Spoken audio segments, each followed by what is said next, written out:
So let's bring in Mike Pompeo, former Secretary of State and former CIA Director, Fox News contributor. It's good to have you with us, Secretary Pompeo. You were enthusiastic the last time we spoke that this finish the job MO seems to be in place. What's your reaction now, when we were on the cusp of this third round of bombings, that President Trump says he's canceling those and that he believes there's a meaningful deal?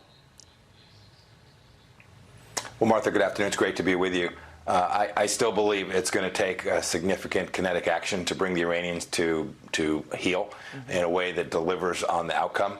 I hope I'm wrong. I hope there's an arrangement that the Iranians have not only agreed to a deal, which, Martha, you and I both know, a piece of paper is largely worthless when it comes to the Islamic Republic and the IRGC.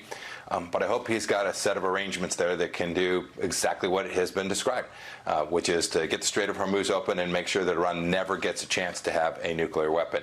That remains to be seen. I think there were two key points in his Truth Social. One was the blockade's going to stay in place. That is a powerful, powerful force against the regime. It's denying them hundreds of millions of dollars each and every week. And then second, he said, look, we're going to make sure that we get this in a place that's executable and verifiable.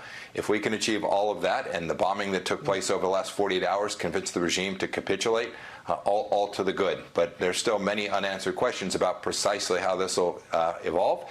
And second, I do want to see what the Gulf Arab states actually have contributed to this. This will turn out to be a very important element of the United States being able to achieve its objectives as well.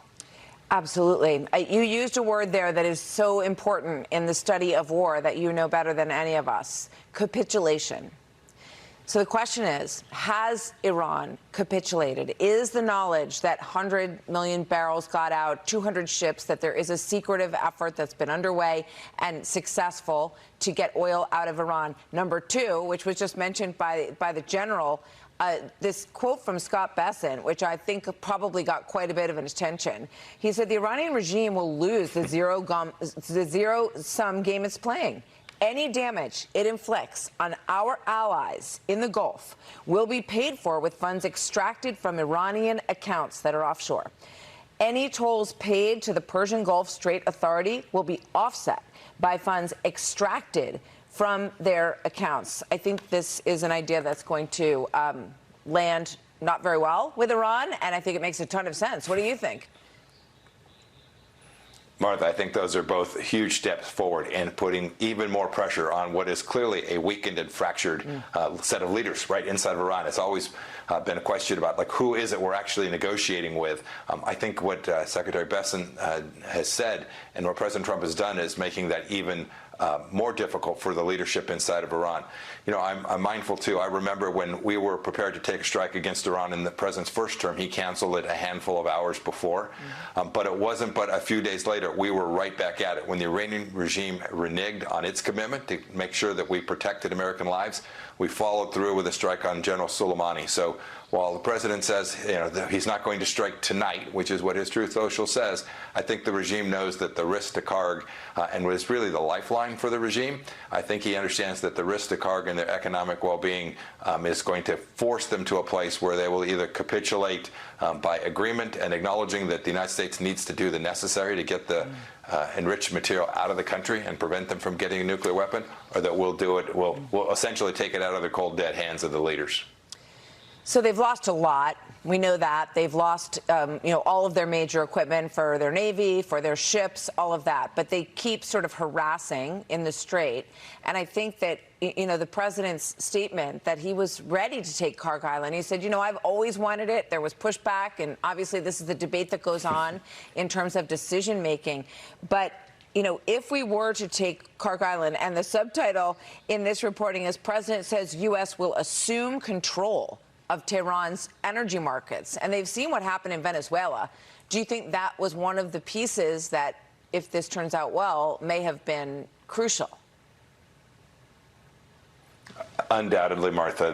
The regime knows that the lifeline, the ability to continue to pay the besieged, to continue to purchase weapons, depends on Karg, and the capacity Karg is used to move their energy into the Gulf. To lose that, to lose control of that, and they know the United States could take it if we were determined to do so, and President Trump chose to take that action.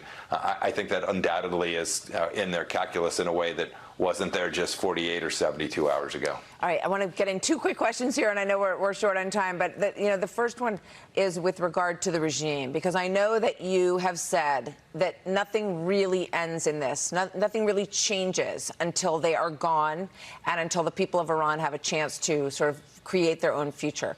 Do you see these pieces as leading to destabilization of the regime and fall eventually? Martha, I do. I think every day this pressure remains on the regime. The people of Iran see that the United States is with them, and it creates more opportunity for them.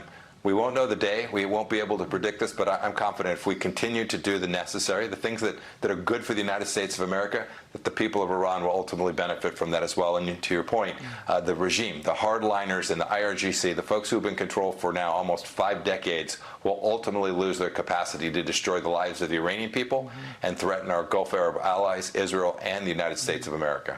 Well, countries that threaten so many areas, we've seen the fall of Japan and Germany. We've seen the fall of the Berlin Wall under President Reagan, and this is obviously, it could be the sea change in the Middle East that we want to see. Next time we're going to talk more about the Abraham Accords. It's good to have you with us, but just a quick thought on Jay Clayton, who has now been nominated by the president to take over as the Director of National Intelligence. Is this a good pick?